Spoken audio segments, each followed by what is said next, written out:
നിങ്ങൾ സ്നേഹിക്കുന്ന ആ ഒരു വ്യക്തി ഈ ഒരു സമയത്ത് നിങ്ങളോട് എന്തെങ്കിലും പറയണമെന്ന് ആഗ്രഹിക്കുന്നുണ്ടോ എന്ന് നോക്കാം. നിങ്ങളിപ്പോ ഒരു നോ കോൺടാക്ട് സിറ്റുവേഷനിലോ അല്ലെങ്കിൽ ബ്രേക്കപ്പ് സിറ്റുവേഷനിലോ ഒക്കെ നിൽക്കുന്ന അവസ്ഥയാണെന്നുണ്ടെങ്കിലും അവരുടെ മനസ്സിൽ അവർ എന്തെങ്കിലും നിങ്ങളോട് അറിയിക്കണം എന്ന് ആഗ്രഹിക്കുന്നുണ്ടോ?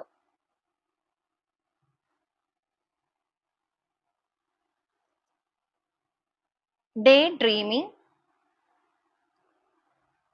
കമ്മിറ്റ്മെന്റ്, ഫോർഗീവ്നെസ്, അൺസാറ്റിസ്ഫൈഡ് ആണ് വന്നിരിക്കുന്നത്.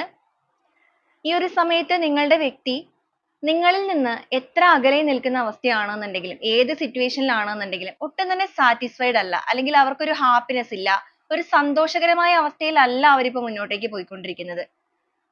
അത് മാത്രല്ല, ഈ ഒരു സമയം നിങ്ങളുടെ പേഴ്സൺ നിങ്ങളെ ഡ്രീം ചെയ്യുന്നുണ്ട്, നിങ്ങളെക്കുറിച്ച് ഓർക്കുന്നുണ്ട്. അവർക്ക് ഒരുപാട് വിഷമം, ഒരുപാട് വേദനകളൊക്കെ തോന്നുന്നുണ്ട് നിങ്ങളുടെ റിലേഷൻഷിപ്പിൽ നിന്ന് മാറിപ്പോയിരിക്കുന്നതിൽ.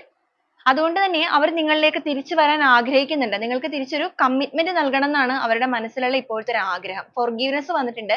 നിങ്ങളോട് ചെയ്തു പോയ തെറ്റുകള്, കാര്യങ്ങള് എല്ലാം ഏറ്റു പറയാനും അതോടൊപ്പം തന്നെ നിങ്ങളുടെ റിലേഷൻഷിപ്പിൽ നഷ്ടപ്പെട്ടു പോയിരിക്കുന്ന നിങ്ങളുടെ ആ ഒരു സോൾ കണക്ഷനെ വീണ്ടെടുത്ത് കൊണ്ടുവരണം. വൈകാരികപരമായിട്ട് വീണ്ടും നിങ്ങളുടെ റിലേഷൻഷിപ്പുമായിട്ട് മുന്നോട്ടേക്ക് ഒരുമിച്ച് ഈ ജേർണി സ്റ്റാർട്ട് ചെയ്ത് പോകണമെന്നാണ് അവർ ആഗ്രഹിക്കുന്നതും. അതുപോലെ തന്നെ ഈ ഒരു കാര്യങ്ങൾ അവർ നിങ്ങളെ അറിയിക്കണമെന്നും ആഗ്രഹിക്കുന്നുണ്ട്. നിങ്ങളോട് തുറന്ന് സംസാരിക്കണം, നിങ്ങളുടെ അടുത്തേക്ക് എത്തണം.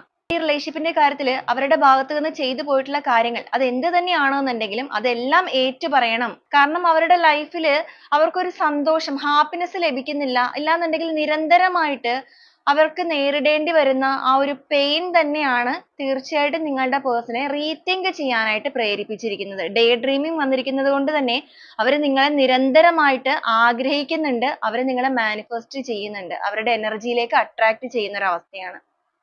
ഓക്കെ, അപ്പൊ ഈ ഒരു കാര്യങ്ങളൊക്കെയാണ് നിങ്ങളുടെ പേഴ്സന്റെ മനസ്സിൽ നിങ്ങളോട് ഇപ്പോൾ സംസാരിക്കണം അല്ലെങ്കിൽ തുറന്നു പറയണം എന്ന് ആഗ്രഹിക്കുന്നത്. നിങ്ങളുടെ വ്യക്തിയുടെ എനർജിയായിട്ട് കണക്ട് ആവുകയാണെന്നുണ്ടെങ്കിൽ പോസിറ്റീവായിട്ട് ക്ലെയിം ചെയ്യാം.